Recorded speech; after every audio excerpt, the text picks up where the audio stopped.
Assalamualaikum warahmatullahi wabarakatuh.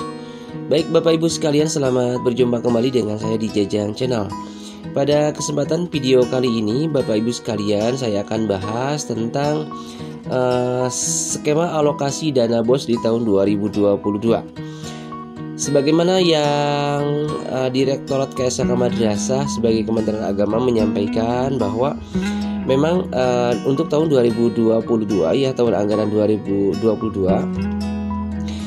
anggaran untuk BOS madrasah per jenjang, kemudian per kuota per provinsi, kabupaten, kota gitu ya, seperti itu. Jadi tidak ada perubahan gitu ya. Jadi sama dengan di tahun 2021. Hanya dalam hal ini Kementerian Agama akan berusaha memberikan penghargaan kepada madrasah yang aktif melakukan updating data di EMIS, di mana Kementerian Agama memberikan deadline sampai tanggal 15 Oktober 2021. Ya, semacam kalau diterjemahkan semacam penghargaan, reward kepada madrasah yang sudah melakukan updating data di EMIS gitu ya.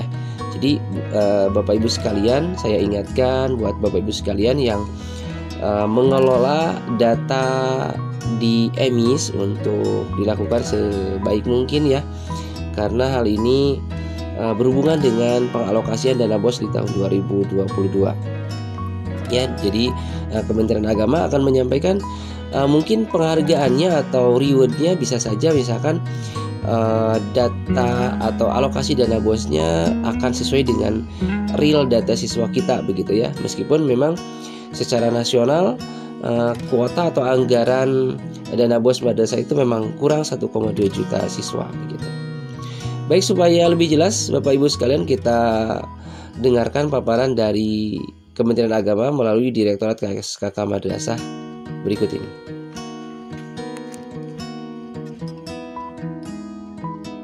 Dalam BOS 2022 ini kami memiliki skema bahwa akan ada perbedaan antara madrasah yang melakukan update data di EMIS dengan yang tidak melakukan update data di EMIS sampai dengan tanggal 15 Oktober itu.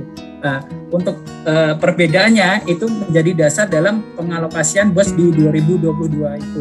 Untuk rinciannya atau teknisnya masih kami bicarakan di pusat tentang baiknya atau tentang teknis pastinya itu sedang kami bicarakan di pusat dengan pimpinan untuk sebagai apa ya, sebagai acuan atau sebagai ada punishment atau reward antara madrasah yang melakukan updating data dan madrasah yang tidak melakukan updating data.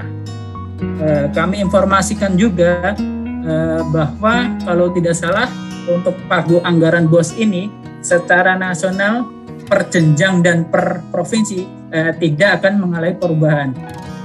Jadi kami ulangin bahwa pagu anggaran BOS secara nasional per jenjang dan per provinsi tidak mengalami perubahan. Ini kami sampaikan buat perencana di bidang pendidikan dan di madrasah.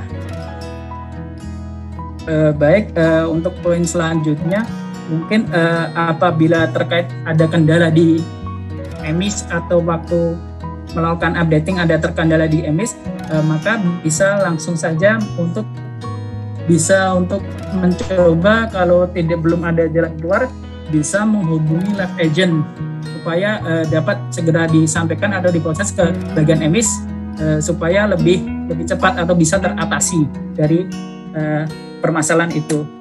Kami himbau juga bagi madrasah swasta atau yang madrasah mengalami kendala untuk bisa mengoptimalisasikan atau berupaya untuk dapat optimalisasi lagi di tengah kendala-kendala yang dihadapi melalui dengan mungkin live agent tadi.